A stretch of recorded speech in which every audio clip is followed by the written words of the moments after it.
and welcome to the Untranslatable Podcast. Today we are recording episode number 87, Budget Travel Hacks, and it will be a very insightful and fun episode for all of you. This episode is just for you if you are a traveler like me, where you don't have a ton of extra money to spend on your travels, but you still want to get out there and experience the world. And we will be having plenty of different ideas for all of you, whether it's when to book different flights, some travel ideas, or cheap ways to enjoy your travel destinations without going broke. So this should be a fun episode for all of us, and we hope you get some useful travel tips for your next vacation.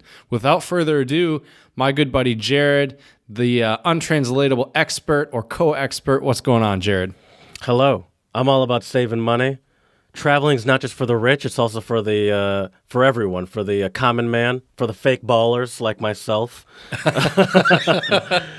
If you want to see us fake ballin', follow us on Instagram, Untranslatable Podcast, Twitter, Untranslatable1, the number 1. You could send us, you could tweet us there, send us topic ideas, untranslatables. You can also do that at untranslatablepodcast.com. Or you could spread a little love, and you could give us 5-star reviews on iTunes and Stitcher. They're just really pour on the love. Tell us how great we are. It's weird. Nowadays, don't even let you give anything less than 5 stars, so you kind of have to do it. It's the rule, and I don't enforce it, but I do like to follow it. You mean you don't make the rules, you just enforce them. There we go. Thank you. Yeah, that's actually what I meant to say. How's your spring break going? You're on spring break right now, aren't you? Man, today was beautiful, but I have some unfortunate news. So I went for a bike ride because it was 70 degrees out. It was gorgeous today. And I get halfway, not even halfway, maybe a quarter of the way where I wanted to go. I wanted to take some beautiful nature pics. I'm pedaling up this hill, and then I hear a pop, and I look down, and my pedal is on the concrete. So Your pedal came off? My left pedal came off. Wow. I tried to screw it on. I tried to Google how to fix it, what to do, and I realized that the screw where you screw the pedal in has been stripped. I don't know if the person who was riding it before me, who I'm borrowing it from, if they were aggressive bike peddlers or what was going on. But so I ended up having to bike back almost half a mile with one pedal. So that was interesting. Oh, you didn't just walk it? I was going to, but it was a half a mile, and I didn't feel like walking, so I tried to bike it back. I figured out the way to do it. There's just the right way to position my left foot where I could catch the pedal coming up. Yep. Not even the pedal, but the crank. Put my foot on the crank and push it down. I have to release it, wait for it to come back up. Made it work, but I've done some research, and basically it looks like I'm going to have to get that crank replaced, and I don't know how much money that will be.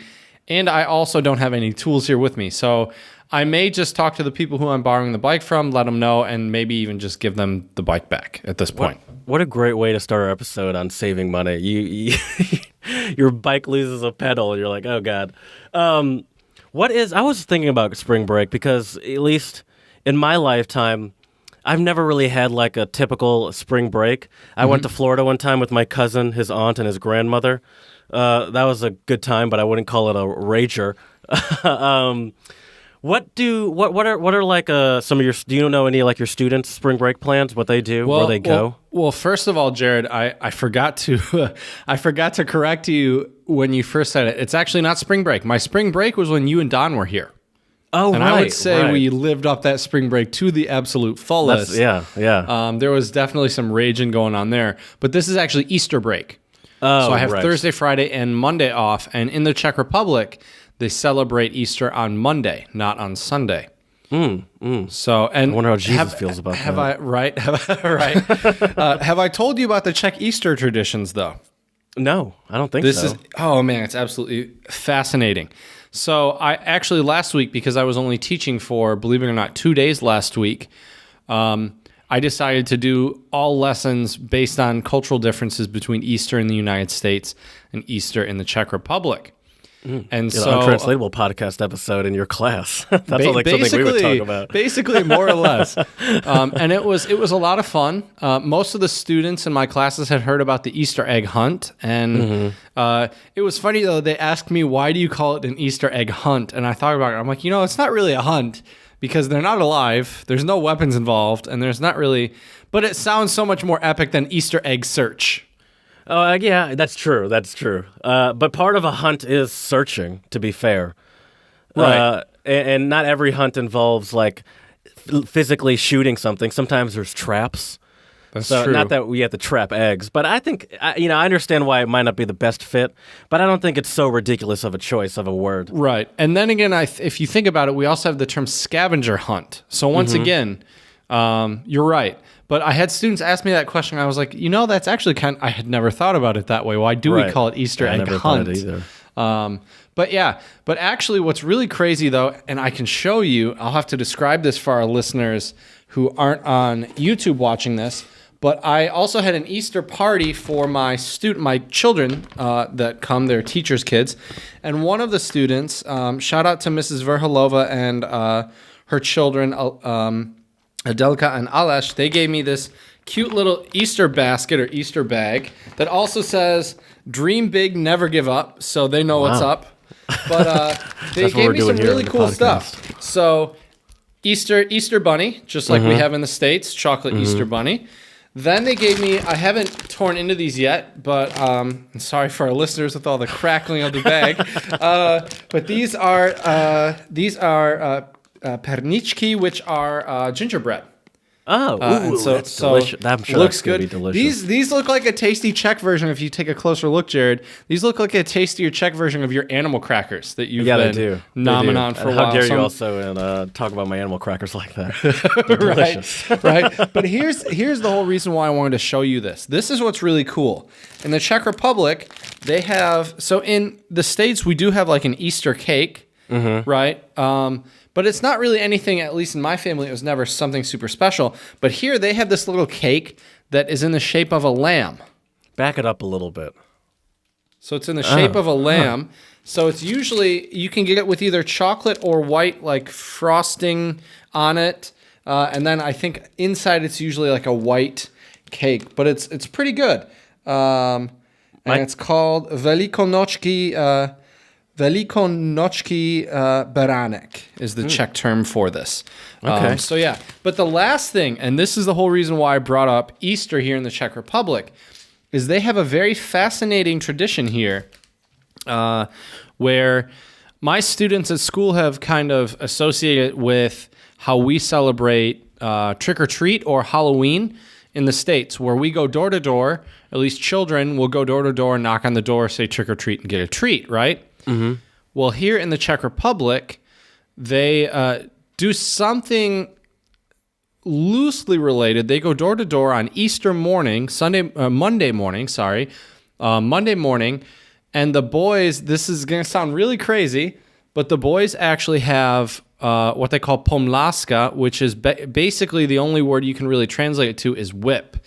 And I'm going to keep you on hold for just a second, Jared. I have a teacher who I taught who made me one of these whips, handmade, and I'll show it to you, and I'll describe to the listeners in just 1 second. I should have been more prepared and gotten it, but it'll take just a second. Chad is going to get the whip that he uses to beat children when they're misbehaving in class. So he's back, so I'm going to stop talking about him.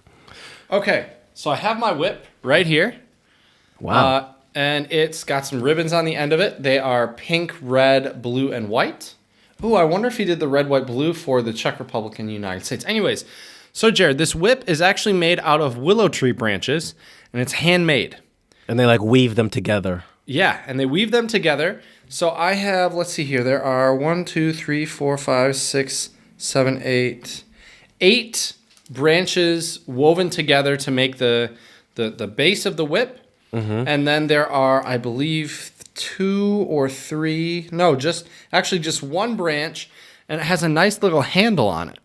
Yeah, a nice little whipping handle. Feels great. It's a little flexible, so I'm ready to go. So on Monday morning, I'm going to be going with one of my colleagues at school, and we're going to walk around Chomutov and knock on doors. and whip some Czech ladies for Easter. And now the way that this tradition works, Jared, the reason why they do this, and this would never fly in America, which that was fun trying to explain that to my students, right? Mm-hmm. But you whip them on the booty. Okay. So you whip them on the booty, and there's this like Czech Easter rhyme. Here, let me pull up the Easter rhyme, and then I'll translate it for you. One moment here. I had no idea what I was getting into with the one question that I asked. Right? Okay, well, let me find it here. Okay. So, let me see if I can find it here. So, they have a lot of different Easter carols. And so the way this works is you knock on the door, and and you have your whip. The ladies will let you inside. And as you whip them on the bottom with your handmade willow tree pomlaska or whip, little early Czech word of the pod for you, then you have to say an Easter carol. So let me give you a little Easter carol. 1 second here. Google translated my page automatically. I need to have it in Czech. So here it goes. The Czech Easter carol is Hody hody doprovody, dejte večer malovaní, ne dáte li malovaní, dejte spon bílí, slepička vám snese jiný, which means hody hody doprovody is nonsense. It doesn't really mean anything. But dejte večer malovaní means give me colored eggs. If you don't have colored eggs, give me a white one. A hen will lay another egg. And it sounds cool. It rhymes. Yeah, it's also almost kind of similar to the Trick or Treat song. Trick or treat, smell my feet, give me something good to eat. If you don't, I don't care. I'll pull down your underwear. I didn't realize. I thought it ended at smell my feet. Interesting. You didn't know that last part? I didn't know the last part. No. Oh, yeah. Interesting. And there are a bunch of different Easter carols here in the Czech Republic. I actually need to work on memorizing that one. But basically, so the men will, lightly love tap the ladies on the booty with their homemade whips, say their Easter carol, and or not. Well, what was funny, one of my favorite questions, Easter girl. Right? Naughty. What's funny though is I asked some of my classes, I asked them, how hard do you whip them? Because I was like, look, you guys, you need to walk me through this Easter tradition because I've never done it. I have no idea what to do. I was like, do you like whip them once? Do you, and they were like, no, you're supposed to do it on rhythm with the Easter carol. So I was like, all right, that kind of makes sense. But Jared, do you know why they whip the ladies with the willow branch pomlaska or whips? I don't. So it's to give the ladies health, beauty, and fertility for the coming year. Okay. I don't know if that's medically accurate, but okay. Right. But it kind of makes sense because I think that's what a lot of spring and Easter is about, is health, rebirth, fertility. That's why in the States we actually have bunnies and eggs as our Easter symbols because they both represent rebirth. Oh, interesting. Or fertile, or being fertile, is it because bunnies have so much sex? Is that why? Yeah, and they have so many kids? Because bunnies have crazy amounts of babies. Yeah. Oh, I did not know that. I always wondered why we went with the bunnies. That is why. That is exactly why. Bunnies. As far as holiday mascots go, the Easter Bunny's got to be one of the scariest. Have you ever seen Easter bunnies at the mall and stuff? For sure. Those things creep me out still today. They're terrifying. The creepiest ones are the old black and white photos of the Easter bunnies with children. Oh, man. Those look like straight up horror movies. They do. I wonder, there are Christmas horror films. I wonder if there's any Easter horror movies. There has to be with a rogue Easter bunny killing everybody. Oh, that would be so funny. The Easter bunny wants its eggs back. That's right. Exactly. But so that was pretty interesting. But so anyways, I am on Easter break. Yesterday I went to Klášterec, and if you check out our Instagram page, I have posted a couple photos on there. Yeah, great pictures. I like it. Klášterec is absolutely beautiful. Had you have been here longer, I would have shown you more little towns and cities near where I am because there are a lot of nice places. Klášterec for me is like a 20-minute train ride or 20-minute drive. Okay, nice. So it's not far at all. And tomorrow I'm debating either going somewhere close or maybe going somewhere a little further. Today I just chilled at the apartment and tried to go on a bike ride. That clearly didn't work as I planned. And I saw a bunch of kids skateboarding, and it really made me want to like go out and get a skateboard now. But I'm not going to do that since I'm only here for a couple more months. When's the last time you skateboarded? Back when I was in the States, I would actually take my parents' dog and hop on my skateboard, and we'd run around the neighborhood. Okay, let the dog pull you. Actually, no. Usually, I'd be skating, and I'd have to slow down because she'd be running a little bit behind me. Can you still do like tricks and stuff? Oh yeah, sure.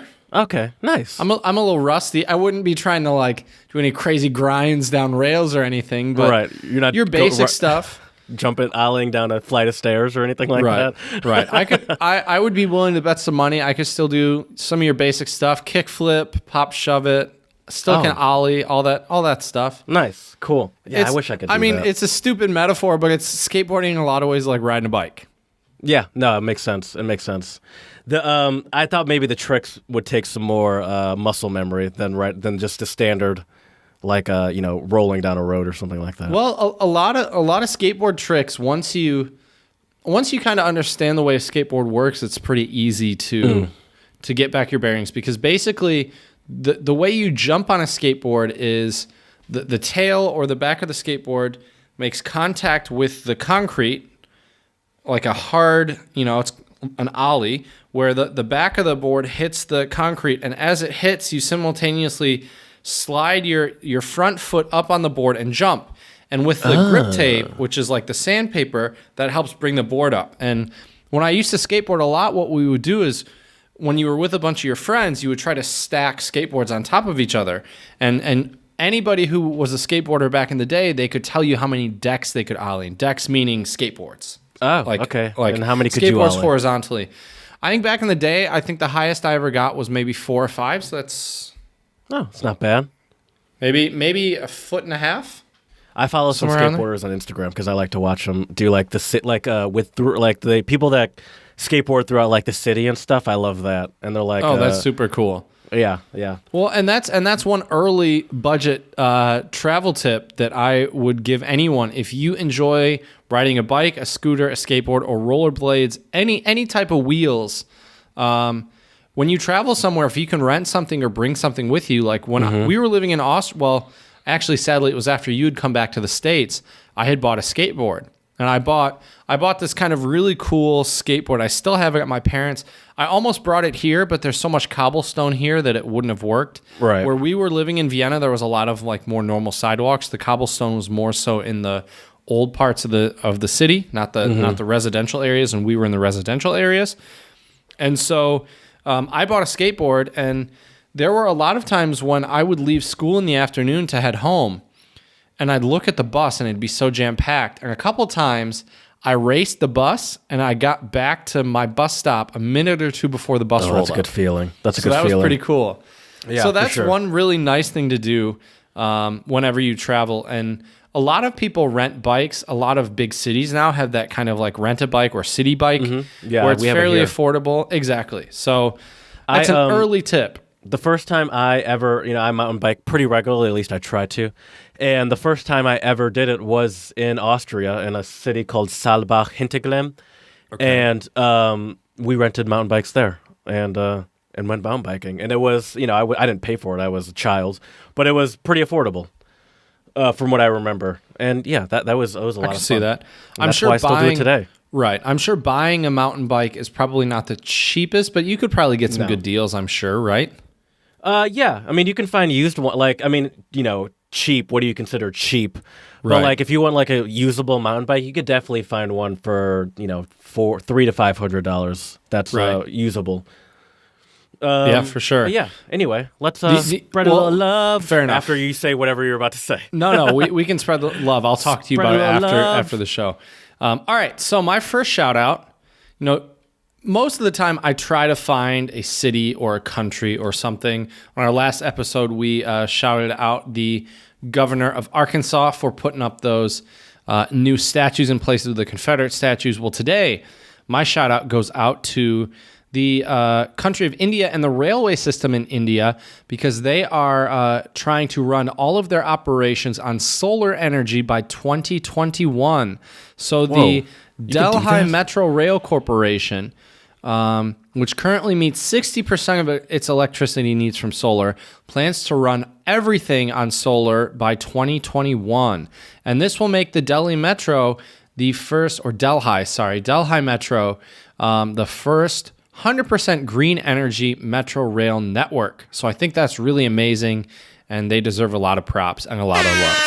I didn't even know that was possible. But I just Googled running a train on solar, and it's definitely possible. They're actually talking about the one that you just talked about. That's crazy, isn't that? There's also in New South Wales, Australia, they're trying to do that as well. They're trying to do the same thing. I mean, at this point, I don't see why most countries aren't looking. Well, a lot of it has to do with politics and lobbying and other things from oil industries. Right. But I think for our future, we need to start really seriously looking into these things and making making public transportation, it's cheap in a lot of places, but maybe even cheaper and more affordable for everyone, so it's more accessible. And number two, making it a lot more environmentally friendly. But I think we'll get there eventually, hopefully. Yeah. So, Jared, my next shout out goes out to someone who went above and beyond in terms of protecting and serving. We occasionally shout out police officers, and I'm going to give a shout out today to Officer Roger, I believe it's Jamols, who is a police officer in Cahokia, Illinois, who pulled over a gentleman named Keshawn Baldwin, who had expired plates, and he was also driving with a suspended driver's license. The 22-year-old Keshawn Baldwin told the officer he was borrowing the car, and he was on the way to a job interview, and he had no other way of getting there. And so Mr. Baldwin said, I thought it was over. The main thing that was running through my mind was I'm fixing to miss this job interview and get the car towed that wasn't even mine. And instead of giving the ticket, Officer Jamols actually gave him a ride to the interview. So what he did was, so he's actually apparently a resource officer for Cahokia High School, but that day school was off. So he was on patrol that day, and he said the officer said he was really respectful when I pulled him over, and you could just tell, I could feel he really was wanting to get to this job interview. He followed Baldwin where he dropped off the car at a safe place, and then he drove him to the interview. And shout out to Mr. Baldwin because he got the job as well. Oh, great.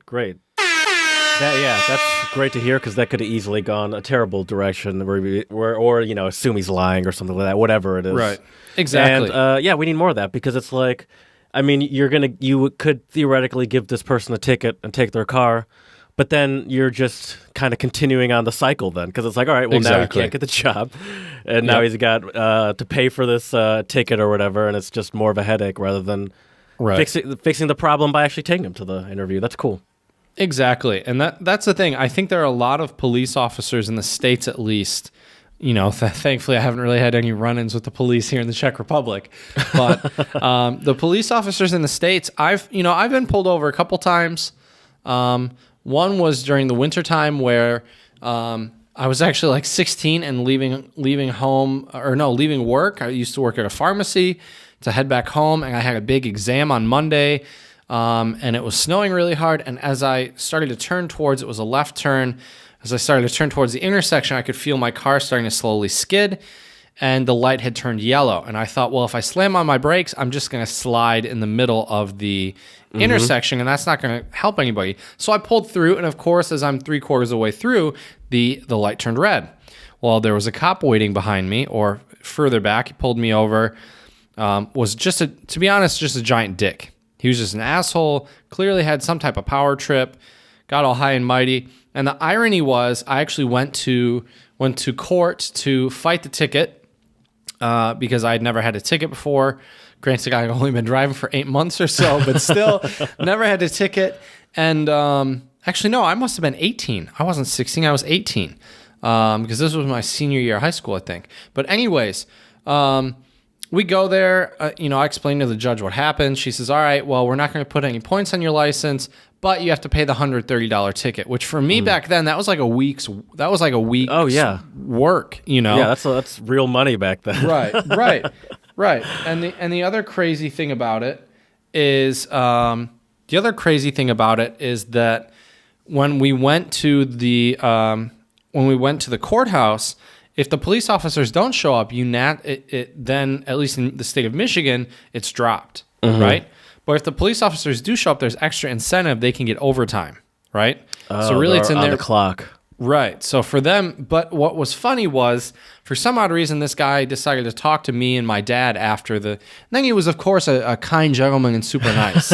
Of course, I'm sure had my dad not have been there, maybe he would have, said something else. Son. But exactly, I've had a couple other instances with police where they've been okay, but generally the ones that I've encountered in the States haven't been great. So it's really good to hear a story about a police officer giving someone a helping hand and going above and beyond protecting and serving, which is really what they're supposed to be doing. Oh, for sure. I've actually been in a similar... I didn't get pulled over, but it was snowing really hard, and I was coming home from school. My sister picked me up because she was visiting home from college, so she was using my car.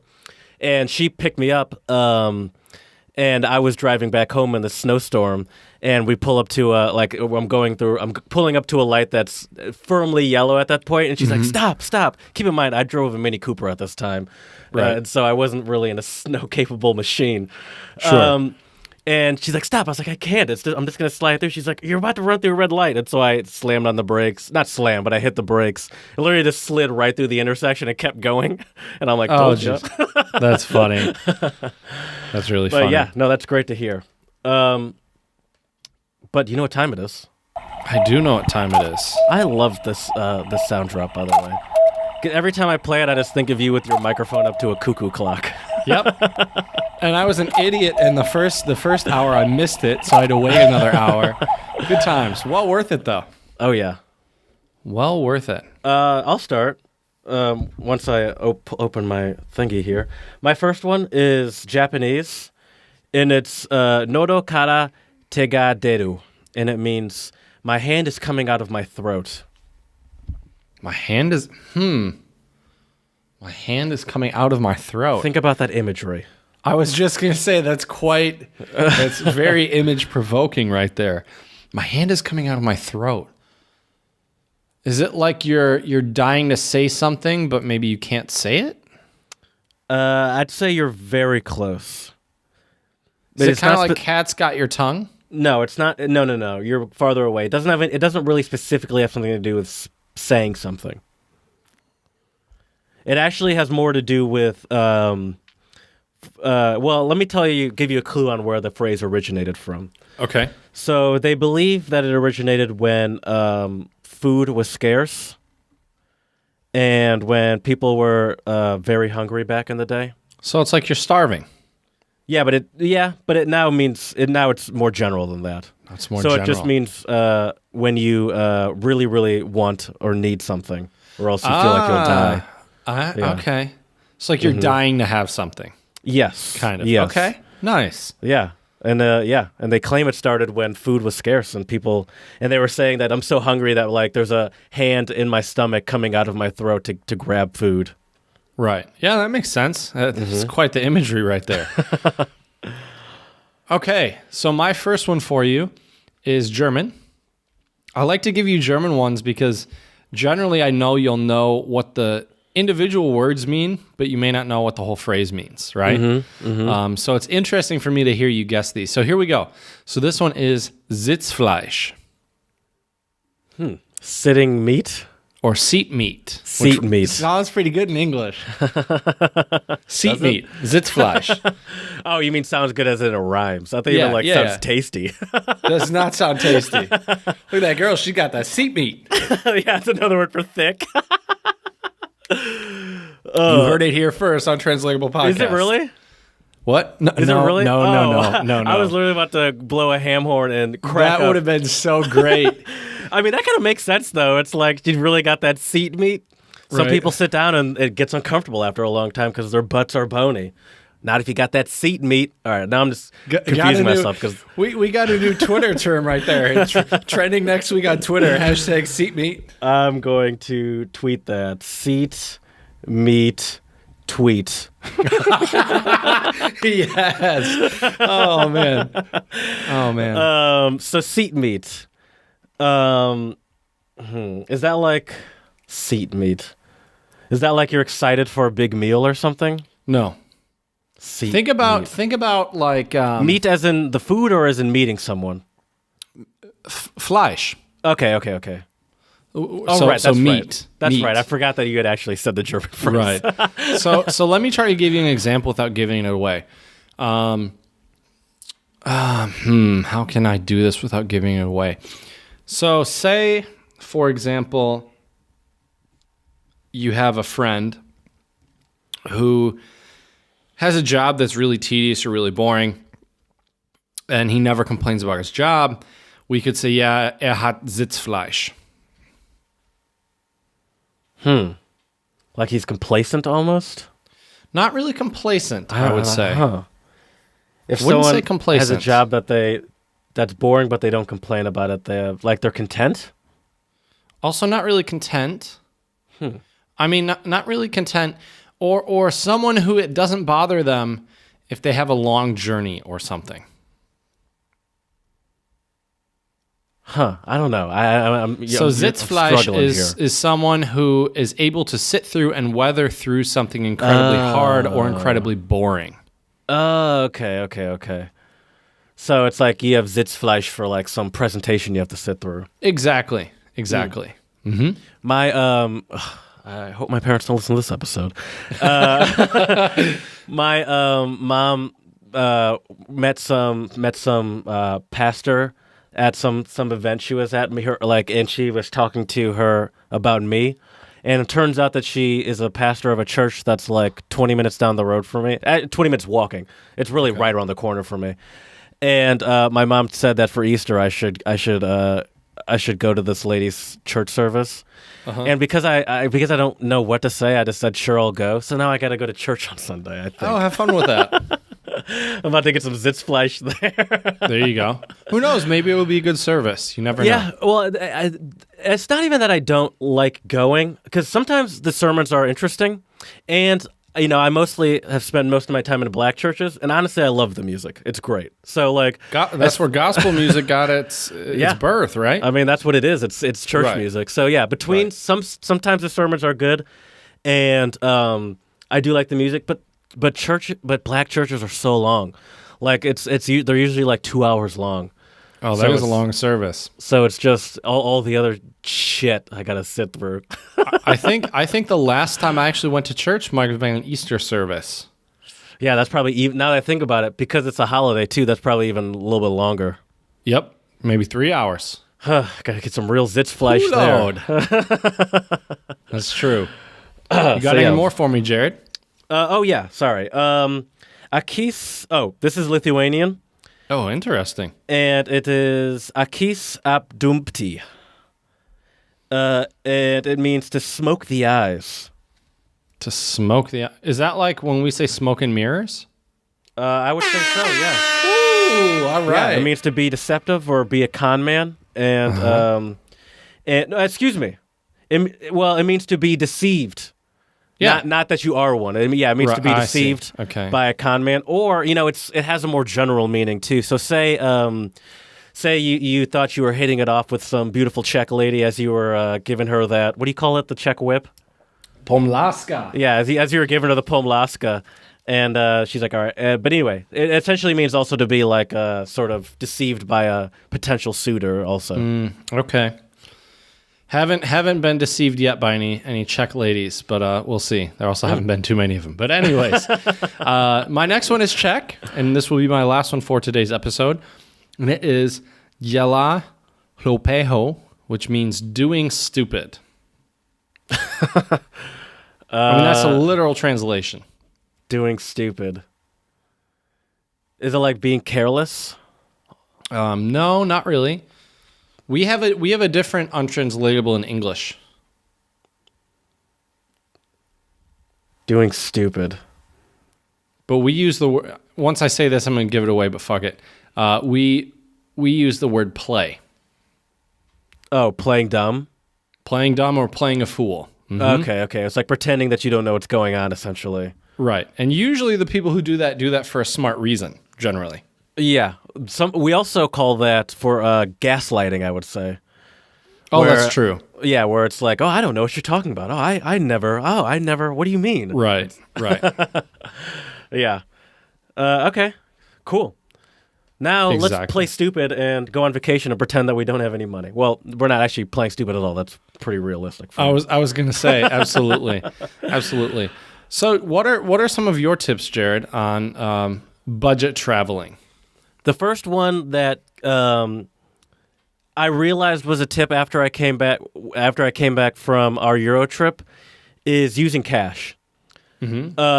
I think it's way easier to keep track of your spending if you use cash, because as I mentioned on like when we just got back, I've been on a lot of trips where it has not been the most budget friendly trip. And usually when I get back from those, like I'm scared to open my bank account because it's like, oh my God, I don't even want to see this. But if you use cash, you still might be spending a amount of money that is more than you normally would, but you're very aware of where you're at. Like you're very aware. You're never going to open your bank account and be like, how did this happen? Because you're pulling out a certain amount of money and you know how much that is. So that would be number one. Number two. This came to me, and I'm proud of this one. Choose an aspect of your trip that is most important to you. That is good. Whether that's the food, the lodging, hostel, hotel, whatever, or activities that you're doing, choose something that is most important to you. So say you want to go to,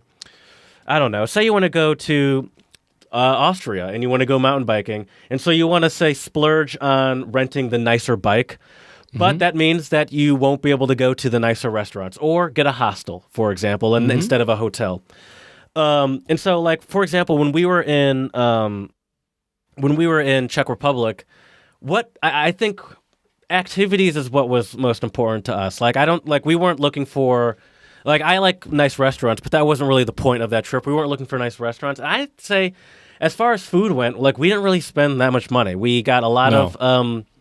Especially in Berlin, we got a lot of cheap stuff, a lot of street food that I've been wanting to have forever. Right. And Czech Republic, food in general is already pretty cheap. So, the most expensive meal we had was $50 for, the three of us. And that was a very nice meal. So, I'd say that pick an aspect that's most important to you. For example, I don't think I've ever splurged on, a hotel. That's always the least important part of a trip for me. If I'm going somewhere, ideally, I'm spending as little time in that place as possible.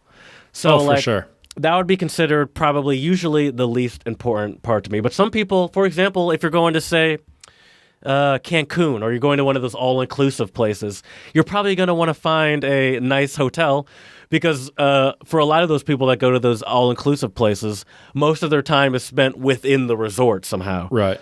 So that's probably going to be more important than some other aspect. What's most important to you? Well, I'm first of all, I'm the same way as you. I don't usually put too much weight on where I stay, as long as I feel it's safe, it's secure, and clean. Usually the first thing I look at is price. Yeah. So, for example, I'll be going to Prague to visit a friend of mine next week, and I'll actually be staying at an Airbnb, and I think I'll be there for 3 nights, and I paid $35 a night. Yeah, that's not bad. That's pretty good. Are you going to see? Пожалуйста. Not David, unfortunately. Okay. No. I need to see him soon, but no. But anyways, so for me, I try to use Airbnbs or hostels when I can. Although with hostels, I will say I try to get private rooms, not the dorms, just because there have been times where I've traveled where I've taken my laptop with me or other things. And yeah, there are a lot of hostels that have safes and things, and so you can use a safe. I just assume don't worry about that stuff. And if I have to pay $10 more a night for my own room, or $15, I'll do it. But yeah, I would say the most important thing for me in terms of travel is the activities, number one, and number two, also trying to get there in an affordable way. So, for example, in May, I'll be going to Vienna, Austria with one of my really good friends from Germany. And I thought about flying there because it would be, I think, like an hour flight or something really quick like that. But I was looking at flights and they were like 150 to 200 euros round trip, which isn't really too bad, but I could spend $50 on a bus. Yeah, it'll be 4 hours there, 4 hours back. But, I can bring my Kindle on the bus or just sleep on the bus or do whatever. And so for me, I'm not at a financial standpoint in my life where I can just drop 200 euros for convenience sake. If I could, I totally would. Because I think if you can save time traveling, and it's not too much more expensive, in my opinion, it's totally worth it. Yeah.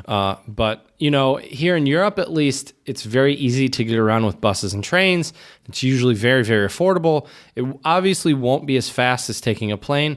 But on the other hand, if I were to take the plane from Prague, I would have to go to the airport, which is about 30 minutes outside of Prague.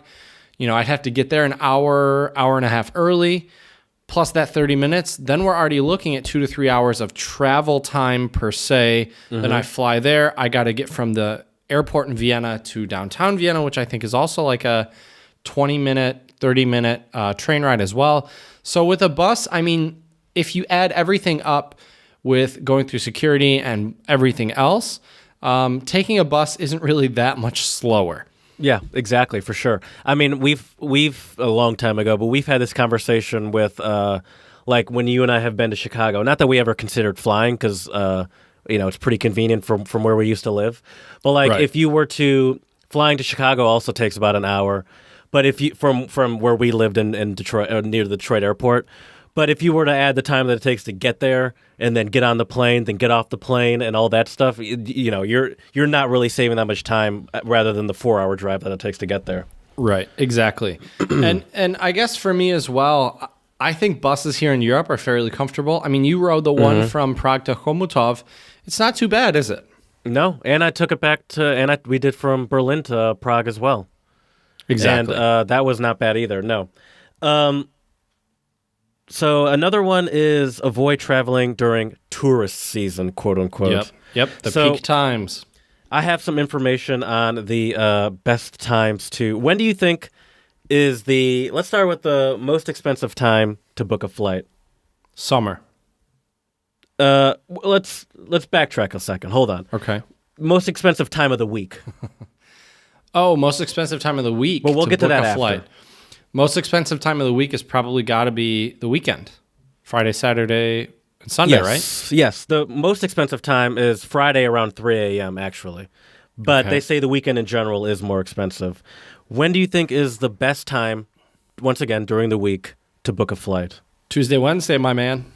Wow, you're good. That's what I've sworn by, and it saved me money. Tuesday at midnight saves about 6% on flights, making it the cheapest time to book a flight. You're very good, Chad. Yeah, very good.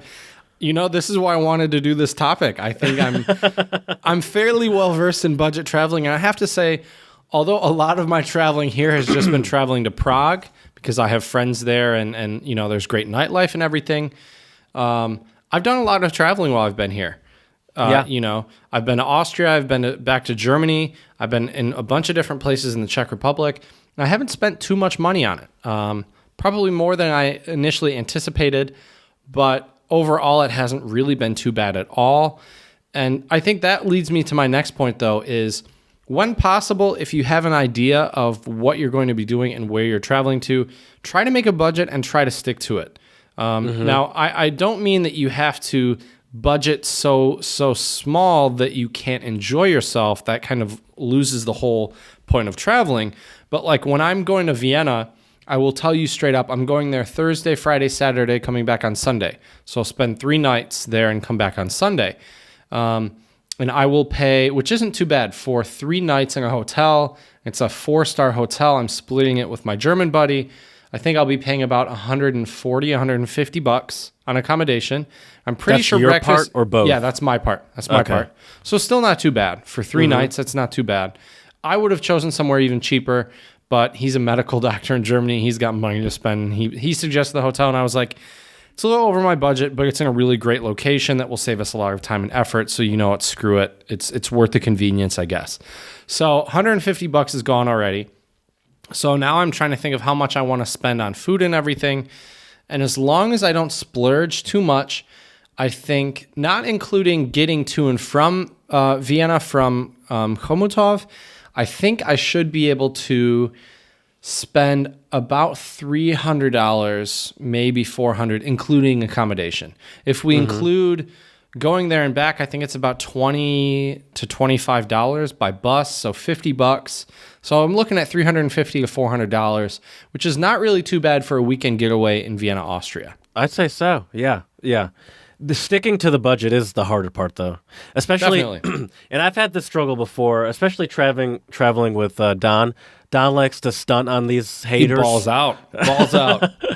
And it's hard to be the frugal one in the group and sort of be like, oh, I don't want to do that, or though that's so expensive. Like, that's a hard thing to kind of, because I guess it's embarrassing, like it is. Oh, for sure. And so I found myself, especially with Don, spending more than I would want to, just because it's like, I mean, Don clearly has no sort of awareness of this. Right. And so I guess I don't either now.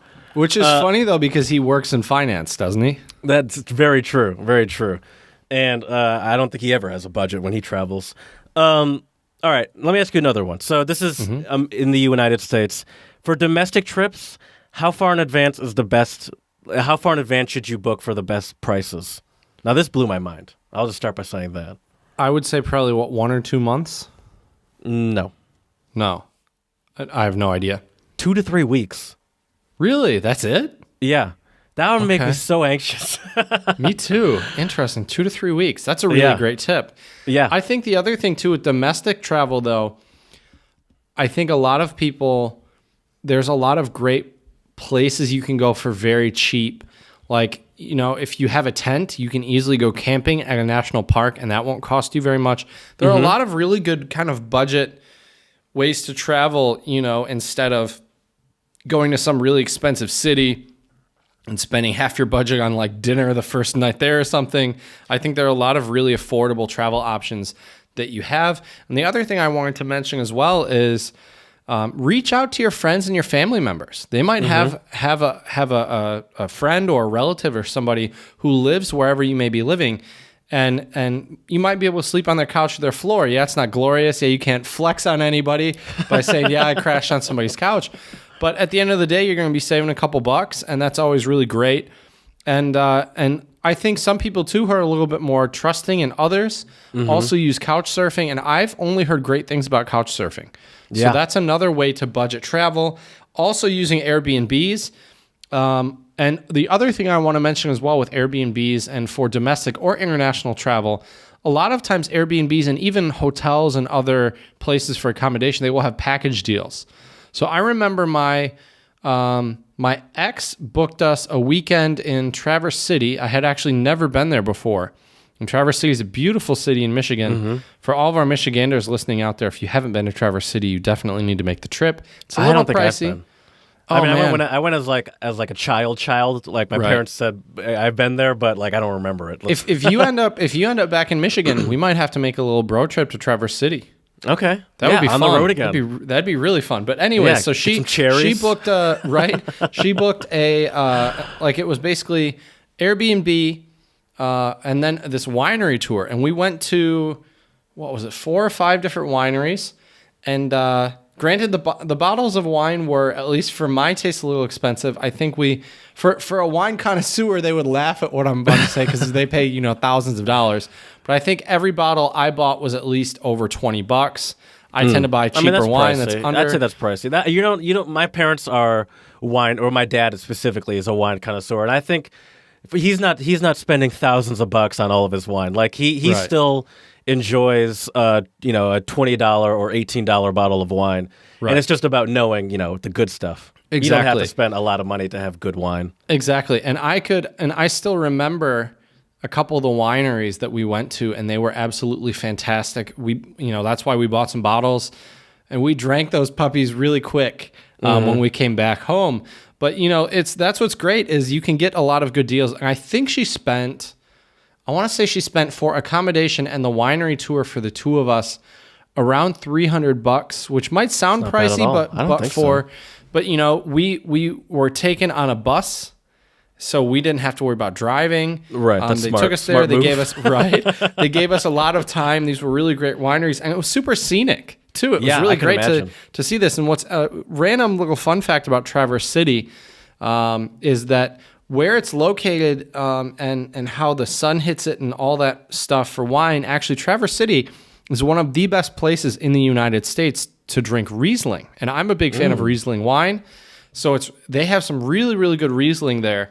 I mean, it's fantastic. But anyways, that long rant and tangent, whole point of that, look for package deals because that a lot of times it may look like an expensive price tag at first, but when you really look through and see all the things it offers, I think most of the time it's worth the money you spend. You just reminded me of another good recommendation. Something that I wish we could have taken advantage of in Prague while we were there, but we weren't really there at the right time, is if you're in certain hotels, take advantage of the activities that they put on at the hostel. Oh, definitely. Hostel, not hotels. And hotels might even have some stuff too sometimes. Yeah, they might too. But hostels, a lot of hostels like try to actually cater to those kind of activities. And there were some that they were doing, but not. We were there during the week, so it wasn't really a good time. But Right. take advantage of those. That's also a good way to get to meet people too. Exactly. And a lot of hostels have free walking tours. In Europe, I at did not least, a know lot that. of them have free walking tours. Yeah.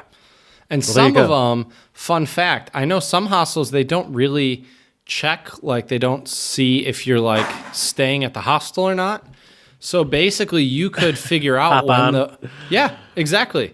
I don't, and I think most hostels that I've been to in Europe tend to have a very welcoming vibe anyways. Mm-hmm. So I don't think they would really kick you out. Because how are they really? I'm pretty Yeah. sure they don't ask you for your room number and blah blah blah. You know, Yeah, and you're in public. Why, I can't walk next to you? right, right. What you gonna do? Take me to jail?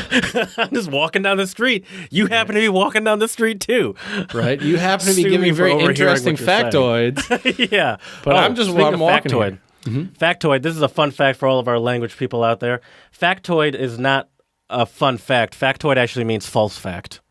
Oh no, really? Yeah. I didn't know that. Factoid is literally a fact that is not true. Interesting. Some fake news. Factoid. A brief or trivial... Oh, well, that's not what it means. You gave a factoid about a factoid. Oh, excuse me. No, that's what they say is the accepted definition. But it says the definition is an assumption or speculation that is reported and repeated so often that it becomes accepted as a fact. Interesting. Okay. I was just listening to a Makes podcast sense. a couple of weeks ago where they talked about factoid. So I'm glad I've been waiting for you to say Right. factoid for weeks. That's so funny. If you're traveling internationally, how far in advance would be the best time to book in advance?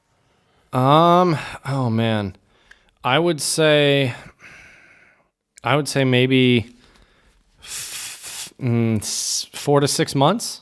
I'll give it to you. 5 to 6 months, but I'll All give it to you. The cheapest month to book flights Oh, I have no idea.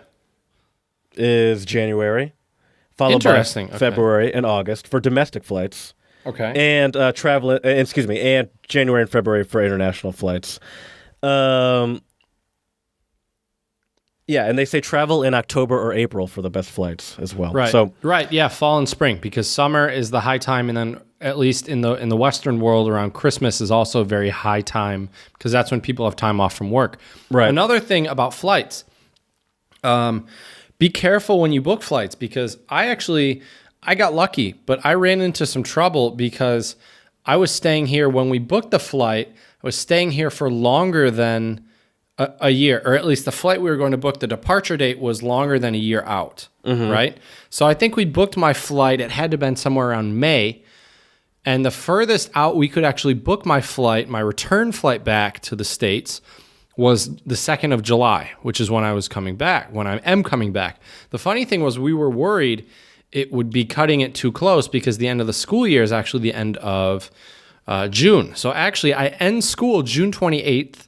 My so give you 4 days to get out My of there. friend from Brazil will be coming to visit 2 days later. I'll spend a couple days with her and then fly back to the States. I'm looking to change my flight so I can spend another couple days with her, but I'm still not. I've checked with Lufthansa and it looks pretty pricey. So I'm still not sure if that will be a doable option. I really hope so, but we'll see.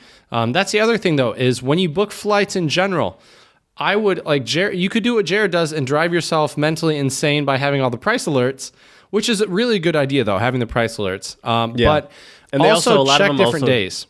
The price alerts, a lot of them also do tell you if the prices are good or not. Right.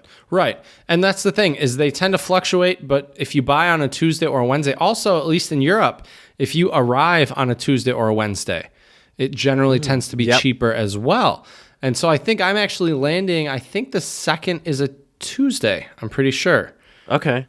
I've noticed that whenever I book flights anywhere, if you use any of those sort of booking websites like Expedia or Kayak or something like that, they'll recommend days to you, and they almost are always recommending Tuesdays or Wednesdays. And I guess that never dawned on me that it was always Tuesdays or Wednesdays that they're saying are the best days. Right.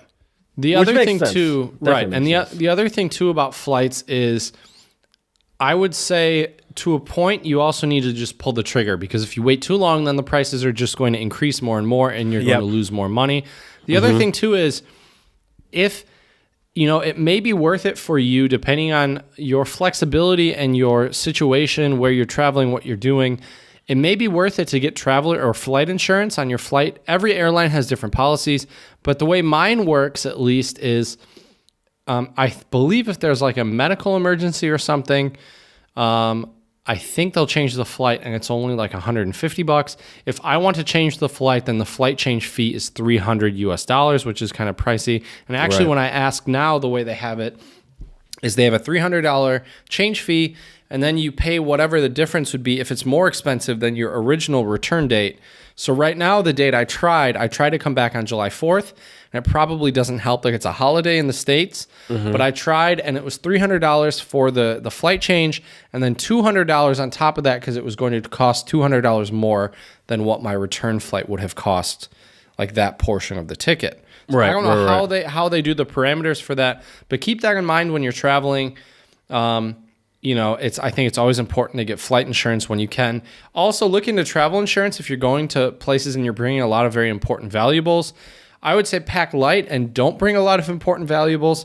Sometimes you have to and there's no choice. And then I would look into getting travel insurance. That may not save you a lot of money in the short term, but if you get something stolen or broken, then it will save you some money in the future. But as I said, it's important, I think, when you travel to pack light. I was really impressed, Jared, with what you brought with you. I thought you did a great job packing when you came on the Euro trip. Thank you. Yeah, my goal was definitely to keep everything to travel with a duffel bag and a medium-sized backpack, because I knew we'd be doing a lot of walking. And even though a rolly suitcase is technically better for walking around, I guess, it is a little bit more cumbersome size-wise. And so it was nice to have something that I could hold on to, and that was keep close. So, do you have any more tips? Absolutely. I have a couple more. Please. Another one, too, is you really need to take advantage and embrace public transport when you travel, at least in Europe. Yes. And actually, a lot of countries have pretty decent public transportation. Take advantage of it. Learn how to use it. It's a great way to see places. Sometimes you can also meet some pretty interesting people as well. I've had some really interesting run-ins with Czech people late at night in Prague on the trams going home. So that's always fun. And it's usually very, very cheap. And it's much cheaper than like I love Annabelle, one of our guests that was, on our show, on our podcast quite a while ago. But she always travels with Uber in Prague. And it drives me fucking crazy. Yeah, it's not that expensive.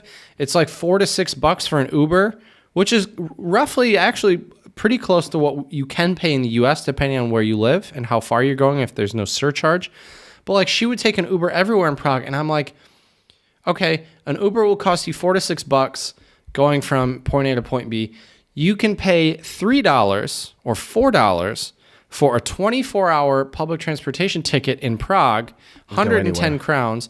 Go anywhere. And I swear by the public transportation system in Prague. The only time I will take an Uber if it's past 2 a.m., because then the trams take forever in Prague. If you miss the tram, there's a really long wait. And then I think, once again, it's either, I guess there you're just paying for the convenience of getting home quickly, right? Right.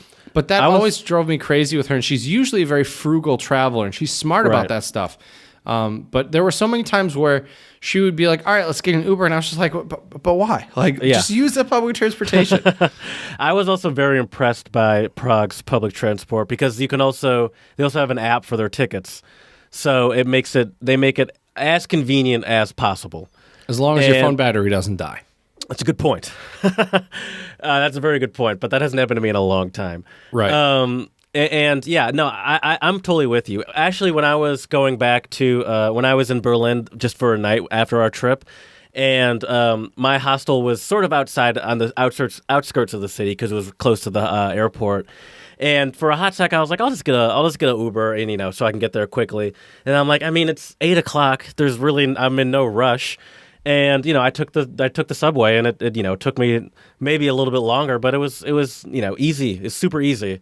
And I was glad that I didn't take an Uber because I was like, there was no point. And I don't know. I'm with you. That would bother me too. Yeah. Oh, for sure.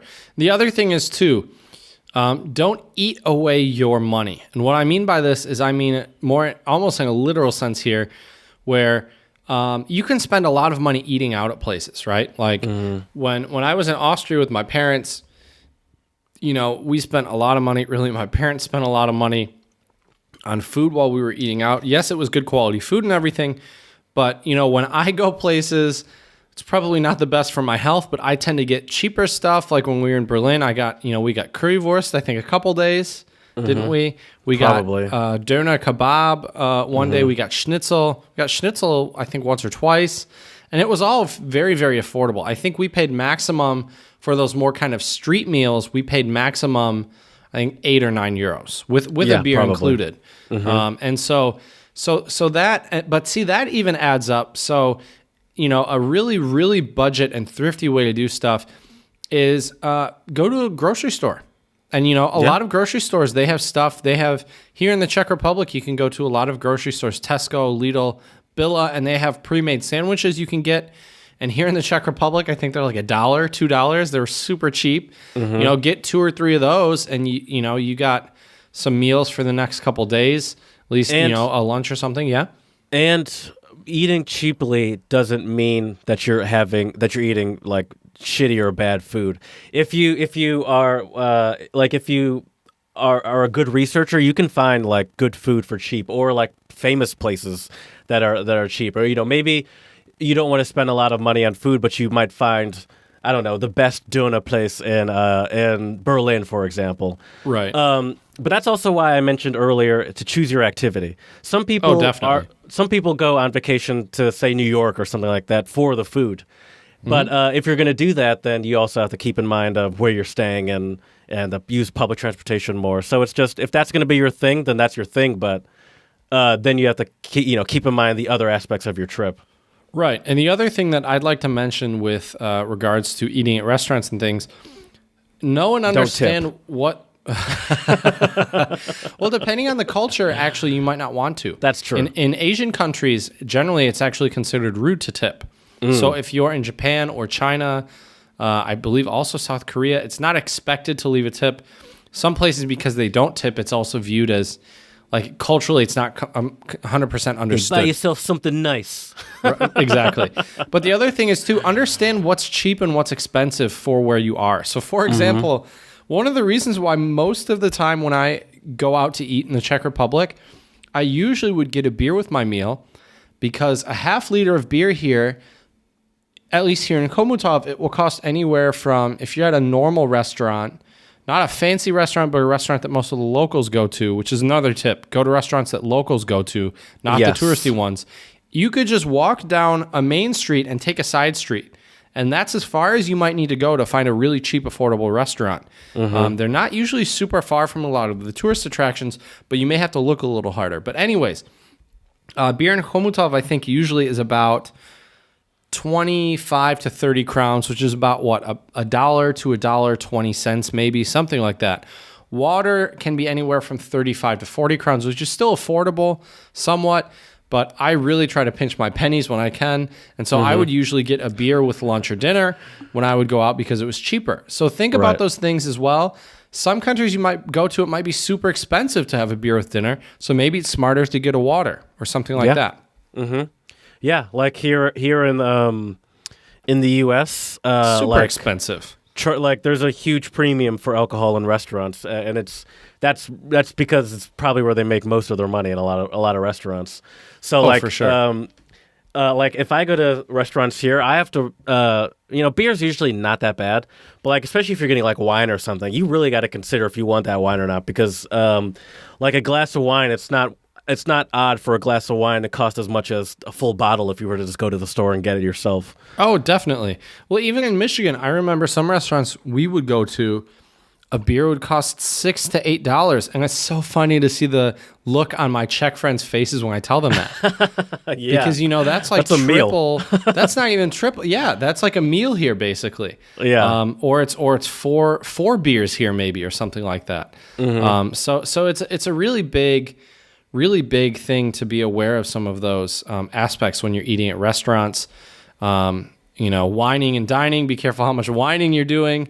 Because you might end up whining about the bill later. There's a little play on words for everybody out there. The other thing too, regarding domestic travel, is kind of know what some one tank escapes mean. And what I mean by this, one tank, I mean one gas tank. Where's a cool new destination you could go on just a tank of gas? Yeah. And that could be a short day trip. I've already been talking with my parents about some small day trips we might take in Michigan. Maybe we'll do an episode on that in the future. So we might have more on that coming your way when I'm back in the States. But I think that's a great way to travel, see some new things, and then you can also head home and sleep in your own bed. Yeah. It's wonderful. There's nothing like sleeping in your own bed if you have a comfortable bed. So at least there's that. Yeah. No, I'm a big fan of that. I love doing road trips as well. And road trips generally, would cost less than getting a flight. Right. And there's a lot. Almost no matter where you are, there's a lot of interesting stuff that you can find within 3 to 4 hours of you. Maybe even 2. And the other thing, I think road trips in a lot of ways are a very American thing. But I think they're great. And if you travel in the States, if it isn't too expensive to rent a car, I've told a lot of my students, if you go to the States, go on a road trip. It's so much more exciting, and you have so much more flexibility than flying places. And it's a better way to see the country. Right. Exactly. My last travel tip for everybody out there is, as we mentioned on the last episode, knowledge is power, and this refers to traveling as well. The more resources you have at your disposal, the better. But the other thing is, you also want to make sure you're aware of discounts. So maybe they have a student discount. Maybe they have a senior discount. My dad always takes advantage of the senior discount, and as he should, When we go to museums, he always gets the senior discount. I still bring my student ID with me places. Hasn't helped me out here in Europe at all, but it did in the States when I was still there. So your Albion one, right? No, or my Michigan MSU State. one. Okay. MSU one. Because I feel like a fool. I gave back my Albion one, which apparently no one else did. Yeah, no. But they told you were supposed to. I still have mine somewhere at my parents' house, I think. I felt like an idiot when I did that. I was like, no one else did this? I thought we had to. Right, exactly. And the other thing is, too, look at, if you travel, most people tend to travel on the weekend. But if you could do even a one-tank escape trip where you just go somewhere a couple hours away, do your research, and there might be a night or a day where things will be really, really discounted, or even free. Some museums can be free on Sundays, for example. I know at least in Europe, that's definitely a thing. At least if you, for some reason, decided to take a little day trip to East Lansing, I could give you a list of restaurants very easily, which ones have deals on certain days.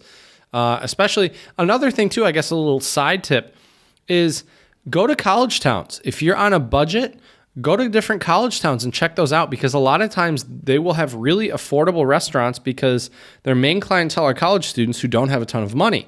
So, I remember in East Lansing, I would go to this really, really cool restaurant called Crunchies. Late shout out to the restaurant Crunchies. They would have, I think it was on Tuesdays, they would have their 25 ounce mugs of beer were $1 off. And I think their hamburgers were, I think, $2 or $3. So you'd end up spending $5 or $6 for hamburger fries and a big beer for like $5 or $6, which was great. Yeah, that's awesome. Yeah, and they have karaoke. I just Googled They do on Thursdays, the place. I think, right? Am I right? On Thursdays? Oh, I just closed it. No worries. Okay. But yeah, you're right. It is Thursdays. So yeah, so we hope these. Well, do you have any other travel tips? Not any travel tips, but I do have the 30 cheapest travel destinations for under $45 a day. I just want to go through a couple. Let's hear it. So we'll start with Asia. Laos, you can go there for $30 a day. And it's beautiful. I'm looking at some of these pictures. Beautiful beach location. There's plenty of... and food is super cheap. And it's just a beautiful country. Vietnam, $30 a day. Is Sri Lanka on there as well? Cambodia, we'll see. Okay. Northern Thailand, Indonesia, the Philippines, Malaysia. Sri Lanka is $33 a day. Okay. Nepal, nice. $28 a day. Taiwan, India. And India is amazing. Obviously, plenty of tourist attractions there, and certain parts of China. And throughout this list, they also, I mean, there's everything on this list from cities to beaches to hiking if you want to do that. So like, there's a wide variety. Europe, some places you can go in Europe. The one of the cheaper places is Romania, $33 a day. I can see that. Probably Hungary's on there. Georgia, $30 a day. Greece, $40 a day. And Greece is obviously gorgeous. $40 a day, also Czech Republic. Okay. I think you could spend under that. I mean, you could.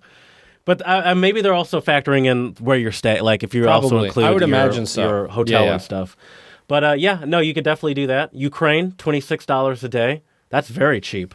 Mm-hmm. Poland, where you want to visit, $40 a day. So you could probably be less if you're Chad, and it's same budget as Czech Republic. Croatia, $40 a day, and Croatia is gorgeous. Man, I may actually be going to Croatia. Ooh, so Look yeah, forward to that.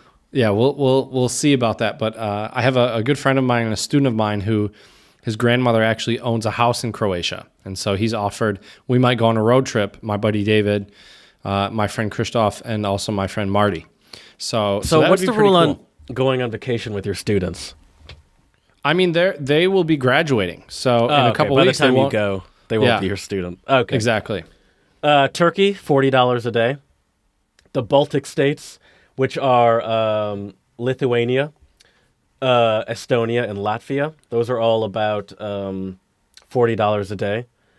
And finally the Americas. I almost said the United States.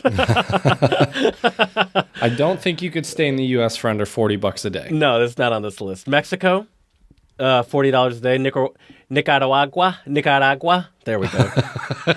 That's a tough one to say. $35 a day. There you go. That was good. Not for you apparently. And meals, I didn't go through all of this, but like they have a breakdown of like meals, accommodations. That's really awesome. You could find accommodations in a hostel in Nicaragua for anywhere from $5 to $15 a day. That's pretty awesome. That's great. And I'm sure some of those countries are beautiful to visit. Yeah. Oh, another thing about some of those Asian countries I mentioned is that transportation is super cheap, but not only like is it cheap, there's a lot of like motorcycle rentals in say Vietnam or I forgot some of the other ones I mentioned, Cambodia. So if you're a brave soul and are willing to drive there on a motorcycle or scooter, you could do that very cheaply and go wherever you want. Granted, you're dealing with some of the most chaotic traffic out there, so yeah, I would be very careful with that. Yeah, be very safe. Colombia, $35 a day. That's on my list. Did you know Spirit Airlines does flights to South America and Latin America? You can get flights to Colombia and other Latin American countries and South American countries on Spirit Airlines. I don't know if I would do that, but okay. Well, I mean, I think that too, but it's like, I mean, it's not like, even though everything is cheap, I don't think the actual planes or the technology flying the planes are cheap. Like, I still think they have planes that are certified to fly in the air. Well, of course. I've just only had bad travel experiences with Spirit. Yeah, me too. And the longer you go, though, probably the worse it's going to be. Right. Transportation in Colombia is super cheap. It's like $1 to $3 for a full day of bus rides. That's perfect. Or $10 to $50 for inner city bus rides. So if you're going, much farther than just within a city. Bolivia is $30 a day. Or not every place in the U.S. is cheap. This is also if you're doing they recommend a road trip, but Arizona and Utah are cheap locations to go to. And nice. So, to be fair, you're probably going to need a car of some sort. If you're probably going to need to rent a car, or unless you have one. But they also say that these places are filled with amazing national parks. Obviously, the Grand Canyon's in Arizona, and it's a lot of great free places where you can camp there. And you'll be camping in some amazing national parks and mountains. If you're into that, go hiking. So that would be cool. Right.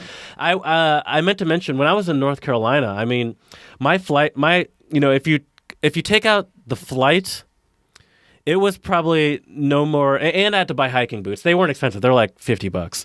But if you take out the flight and the boots, the trip was no more expensive than just like a normal weekend for me. Right. Because other than when I actually spent a day in Charlotte because we were actually in a city, but when we were hiking and camping, there were a day or two where I went the full day and didn't pay for anything. Right. That's the beauty of it. Yeah. One thing that I really, really want to do, and I may be trying to do this next summer or the following summer, depending on finances and where I'm living and all that jazz. I would love to go on a road trip and maybe even rent, depending on how expensive it would be, rent an RV. I think that would be awesome. Is that expensive? I think it's kind of pricey. I think it might be pricier than you think. Okay. Because me and Chris, my cousin Chris, talked about doing a cross-country RV trip. And, obviously it wouldn't be just you, I assume. Right. And so you could split it. But I think it would definitely be let's see. These are kind of pricey. Well, here's one for $100. Well, that's a trailer, though. It's about $200 a day. Okay. Yeah, that's expensive. Kind of pricey. It's kind of pricey. That's expensive because that's not including gas and everything. Let's say $100 to $200 a day. Okay. Well, I guess an alternative thing to do would be if you went in the summer, just go on a road trip and then camp at campsites. Yeah. That would be pretty cool. And that wouldn't be too, because I think getting a plot at a campsite's like $10, $20, maybe $30. It's cheap. I mean, Brad and I went to one of the campsites we went to, they, well, I already started saying it's all finished. I knew that right when you paused. I was like, I'm ready for these juicy deets. We got there and they a lot of them run on honor systems. Mm-hmm. So if you get there after a certain time, they don't there's no one actually manning the front area. And so there were one or two that we went to, and they say leave your payment here, and we just kind of skedaddled on out of there. But it was empty. Uh-oh. There were plenty of there's plenty of open space, and not that this is a justification. I'm just gonna stop trying to justify it. But right. Yeah, they're $10 to $20 a day. But if you're real shifty, it could be had for $0 a day. Okay, fair enough. And certain campsites are free, by the way. Some of them are free, especially in some national parks too, because that's sort of the thing about national parks is it's owned by the people. Right, and as it should be. That's also why you should pay for it, because that money does go for upkeep and everything. But anyways, that is a way to do that. And today, we thought it would only be appropriate to share a really an entertaining and also, I think, enlightening or useful song called "Save That Money" by Lil Dicky, and he has some really good tips in his song of way to save money. And the whole premise or concept of the song, I think, is just genius, because he discusses how, if you watch any rap music video, they're just flexing. They have Lambos and Ferraris and all these. I mean, you could probably name way more expensive cars than I could, Jared. I mean, you got the two big ones. Right. So they have all those fancy cars, and they're popping bottles, and literally just throwing money in some of them. right. Exactly. Making it rain. And so the whole concept of this music video is to save that money and not do that. And so let me pull up the lyrics and we'll talk about. While some you're of pulling these. them up, the video is hilarious too because go to our Twitter or our YouTube Song of the Pod playlist and you'll see the video there. But like the video is him also going to like people's houses and asking if they could just shoot some video in there for 15 minutes, obviously mansions and stuff. And then he's going to like dealerships. He's like, I was wondering if I could borrow a McLaren for 15 minutes. Right. And like but then they let him borrow a Lambo, right? They did, yeah. One of the dealerships let him borrow a Lambo. And it's and he also, there was one part where he met up with T-Pain, who was already shooting a music video. Mm-hmm. And he was just like, as they were shooting the music video, he just kind of stood off to the side and had his friends film him. And he was rapping behind like a giant group of people that was part of someone else's music video. And it was just all about ways to make the cheapest possible. And he also, at the very end, what I love about it too, is, some people obviously said no. And he tried to also convince people by saying that he would advertise for them. And, a lot of people were like, yeah, okay, whatever. And he did advertise for some of those companies, like the dealership and stuff. And the lady the old lady that owned that house donated to Planned Parenthood. But like the video got over 100 million views. So that's legitimate advertising right there for those companies. Oh, definitely. So here, I'm just going to read the hook, which is sung by Fetty Wap, which is great. So, A, where the gold at, baby? A, where the clothes at, baby? Where the dough at, baby? In the bank, I ain't trying to blow that, baby. So we're trying to save the money, right? But what's funny is, so I'm on Genius.com right now, which is great. All of our listeners out there, if you listen to any hip hop or really any lyrical music in general, and you're unsure of what the lyrics mean, I would check out Genius.com. It's absolutely fantastic. But what's funny is Lil Dicky annotated the song. So this is straight from the horse's mouth. This is what Lil Dicky said. The first day we were shooting the video in LA, T-Pain was in LA, and I was like, there's no way this is going to work. It's such an uphill battle. Day one, we go to car dealerships, and luckily one of the guys at the Lamborghini dealership recognizes me, and he was like, sure, you can use one of our cars. And that same day, T-Pain texted me, and he goes, hey, I'm shooting a video. I would love for you to come by and give me a cameo. I have a song with T-Pain, but I had never met him either. So I go there and I say to him, yeah, I'll come by for sure. But also, I know this is ridiculous, but I'm shooting a video for the song Save That Money. So it'd be like awesome if I could shoot over there if you have cars and girls there. He was like, that's hilarious, sure. I was there for like 3 hours. And then Lil Dicky's opening verse, he says, the rap game got it all wrong. We ain't about to go and spend money just to go flex on them. So he says, you've heard in your fair share of rap music about spending money. That's not necessarily the best mindset because there's so much value in frugality, which that's true. Yeah. It's sometimes fun to flip what you see and rap on its head and do the opposite of what's typically happening.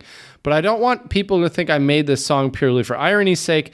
I do legitimately love saving money. I'm not just saying this stuff because it runs counter with what's being said in mainstream rap. If I have swag or something, I take pride in achieving a great bargain, which I also do too as well. Yeah. I rarely buy things full price. My audio interface that we use on this podcast did not pay full price for. This Laid Back Vibes official untranslatable H&M untranslatable podcast t-shirt, I think I spent $2 on. Not Chad's flexing his cheapness. That's right. But the song is just hilarious. He talks about I'm the type of motherfucker that will check the check, do the math. I ain't never getting robbed. Those margaritas not going on my card. I ain't about to split a damn thing for convenience sake. So the whole song is just great because he's just talking about how he's trying to save money. Can I read some of my favorite lines? Of course. Haircut several months in between, homie. Hit the motherfucking lights when I leave, homie. That's also good for the environment. Single ply TP ass bleed. Yep. I'm not in Cali. Why the fuck my company in Delaware? Which is common for like companies to be based in Delaware because they have a lot of tax credits there. So it's very common for companies all over the country to be based in Delaware. Happy hour taking out the chicken. I don't even care. That applies to both dating and wings. Right. Peep matinee foam. But what? Never mind. I don't like the line. For okay, rolling over bands on it. Cotton sweaters in the summer went on sale on them. Right. The fuck your rappers bragging about you overpaying for it. And he's right. I also love in the interlude. So he also has a verse on here by Rich Homie Quan, which is, I'm a huge fan of him because when MSU won the Rose Bowl, his song "Some Type of Way" was like their song that season. So that's what made me a Rich Homie Quan fan. So what's funny though, so what Lil Dicky says about Rich Homie Quan is, we went down to Atlanta to shoot the video. That was my first time meeting Rich Homie Quan, and like, what a time to be alive. It was like the best day ever. I love him. He's so nice. He's difficult to understand at times because he has a very thick Atlanta accent, which I agree with him. He was so complimentary of me, and he said he thinks I'm going to be one of the biggest rappers out there. He was a true host, gave me alcohol. We were at his grandmother's house. We played 2K, which is like a football video game. It was amazing. Basketball. The only thing we didn't... Isn't that basketball? Isn't NFL 2K? Could be NBA 2K as well. Is there NFL 2K? I know there's an NBA one. This really doesn't matter. Doesn't matter. Anyways.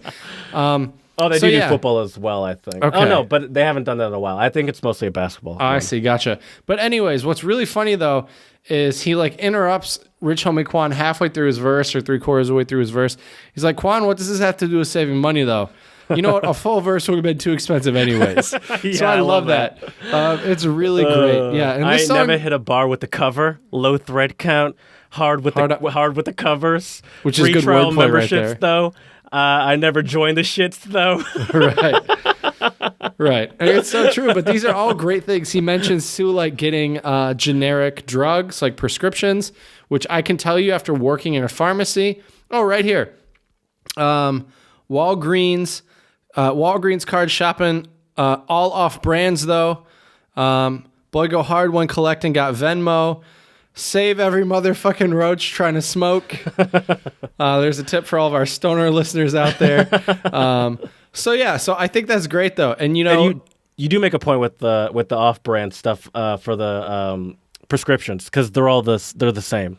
Right. Oh yeah, most definitely. Now, some generic brands, I won't get too into it, but some generic brands do not work the same as like name brands for some people. So I will say that we used to have some patients that would come in and they had to get and it wasn't even their preference, like their doctors prescribed them to get the name brand. I was under the impression that off-brand drugs, they came into existence after a copyright expired for the name brand ones, and so they're actually using a lot. I thought a lot of them used like the exact same formulas. I think they do, but I don't know enough about the actual chemical. We're getting too in the weeds anyway. All right. Anyways, but great song. It's hilarious. Most people generics are fine. So it's really, really funny. It's a great song. Also, I like the music. Like the background music's good. The beat's good. Like, yep. Yeah, it's not just funny. It's actually a good song. Right. It really is. So big ups to Lil Dicky. Save that money. For all of our travelers out there, we hope you can also save that money in any way you can, so you can go on another epic travel adventure even sooner. You blow all your cash on that one vacation, it's going to be a while till you go on another one. So yeah. All right, Jared, it's time for our Czech word of the pod, and my Czech word today is levný. Levný. Frugal? Cheap? Money? Cheap. Okay, Good cheap. job. Parada. Good job. Nice. All right, sounds good. Do you have any cheap person jokes? I do. Well, I have some money jokes. Oh, okay. I do have some money jokes. So here we go. Where does a fish keep his money? Where's that? In a riverbank. Oh. I thought that one was pretty good. Maybe that's more of a bias, but yeah. So, Jared, did you hear about the dry cleaner who's been accused of money laundering? No, what happened? Well, right now he's ironing out a deal. That's real cheesy. Right? And here you go, Jared. I got 2 more for you. Why did the girl put 2 quarters in her ear? Why's that? To hear 50 Cent. All right. And what did the penny say to the other penny when they were very confused? What's that? This doesn't make sense. Oh. That's all I got for you. Quality, shitty jokes right there. For you and for all of our listeners out there, for their entertainment. Well, Jared, I think this has been a wonderful episode to discuss some different tips for traveling on a budget. And I hope that all of our listeners out there have learned something new. I've, as usual, I feel like I've come out of this podcast 87 episodes in with so many random little gems of knowledge from you. Yeah. And I really appreciate it, buddy. It's really great. And so I think our quote of the pod for this episode, to kind of recap what we've been discussing, is I think it's really important that you plan and know when to buy things and when to do things. So as we mentioned, it's very smart. If you can, book your tickets on a Tuesday or a Wednesday. If you can plan it with your work schedule, also try to arrive back home or leave on a Tuesday or Wednesday. Generally, that tends to be cheaper. I believe the cheaper travel seasons that Jared mentioned were April and October. Am I right? Yep. So that's also a good time to travel. You know, if you don't have the budget to do some fancy, crazy Euro trip or trip out to Asia, Jared mentioned some other countries in South America that might be more accessible to our American listeners. To our European listeners, it's very easy, as they all know. I don't even need to really say it, but it's so easy and convenient to travel within Europe.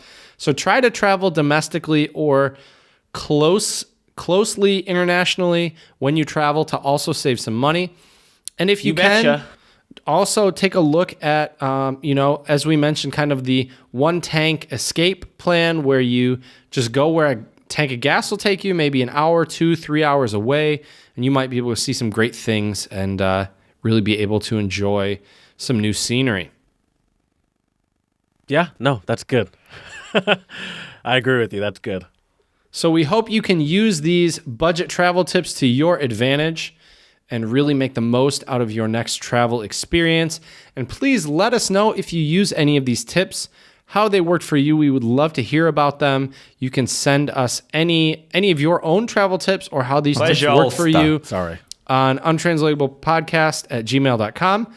Also, check out our Instagram, Untranslatable Podcast, where we post some of our travels. And I have to say, most of the ones that I post do come from thrifty travels. So it's a safe assumption, although I don't post nearly as much as Jared does. If it's a post from the Czech Republic and has some cheesiness to it, that's most likely one of my posts, and it's probably something thrifty. So take a look at some of those. Also take a look at a lot of Jared's beautiful pics as well on the Instagram, and Don's as well, our social media ambassador / influencer. And also take a look at our Twitter, Untranslatable1, for our Songs of the Pod and other things that Jared retweets. It's really fantastic. And also take a look at our YouTube channel if you are curious about other songs we've done on the podcast. We try to do international songs, but also songs that pertain to themes and topics of our episodes.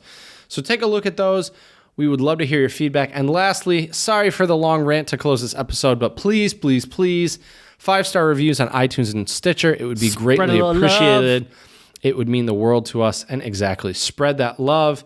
And don't forget, save that money when you travel. It will really pay dividends. Pun not intended there, but it will pay dividends for you in the future.